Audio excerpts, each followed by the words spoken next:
Hey everyone, good morning. It's Saturday. We're doing Fuck It Bucket Friday on Saturday because yesterday I said, fuck it, I don't feel good. And I am not going to push through just because I'm supposed to do these things on Friday. So Saturday, here we are, and I don't have wine because that'd be weird. My coffee, cheers. Okay, so I want to talk to you about getting rid of stuff that no longer serves you. So it's springtime, spring cleaning. My friend Nicole Montez gave me this idea with one of her posts when she was doing some spring cleaning and got rid of bags and bags and bags of stuff. So listen, we all, well, I shouldn't say all. I'm going to say most of us have stuff that we know we should be getting rid of. We have like that room in our house or that drawer in our house. It's just like the crap accumulates there. So there's the crap.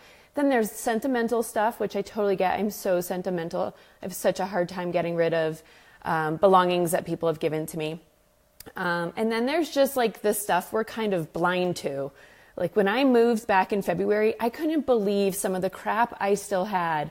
I moved to Colorado in 1998, and there were still just a few traces of things that I brought with me from college out to Fort Collins when I moved to Fort Collins. So just the kind of stuff we get blind to. So I think that you get to have whatever you want to have, your rules, your house, what do I care, right?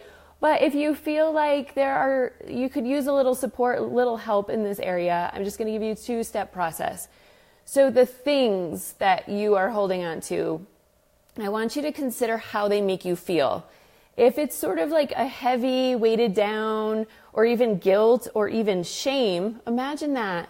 Yeah, I bet that we have shame around some of the things we've held on to. I want you to really consider what it is that object or those things are fulfilling in terms of needs.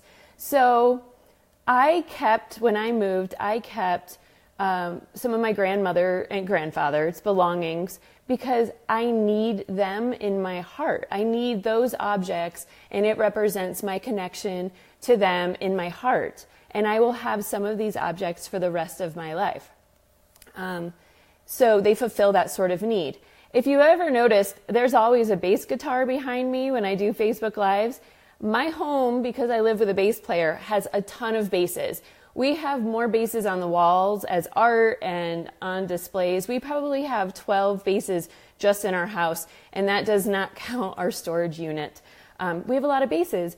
And even if he's not playing them, he needs them because they fulfill a need of his that I cannot judge. And I'm never going to bitch about the basses. He gets to have whatever he wants because it really fulfills something in his heart and soul.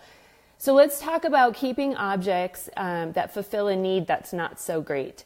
So we hold on to some objects because it's kind of like plugging in the hole of guilt. It's sort of like putting your finger in the dam for guilt, but it's just a bunch of shit that you really can get rid of. I know I just called your stuff shit, but I have shit too. I'm not judging what you're keeping. I just really want you to examine what is it fulfilling? Why are you keeping it? What's the emotion? And then what's the need? Like, is the need really a healthy one? Like it connects to my heart and soul? Or is it, if I get rid of it, I might need it someday? Or if I get rid of it, I'll no longer be connected to that person. Is that true? Right? I have folks I've had this discussion with that have held on to candles that no longer burn because they liked that time in their life when they were burning that candle. Cool. I'm not here to judge. It's your house. It's your bucket. But when you hold on to that candle, when you think about how that candle makes you feel, if it's sort of a heavy, depressive, this like sentimental, oh, I just want that time in my life back, depending on what that time was, is it time to just let that candle go and get a new candle and celebrate the time that you're in your life now? Okay, so the 2 steps for thinking about the belongings you have in your house, I want you to think about how it makes you feel and what need does it fulfill, and is it a need that's being met in a healthy way? My friend Jen was over the other day and we were talking about this process because she has some stuff she wants to get rid of. And we just consolidated homes and got rid of so much stuff. It's unbelievable.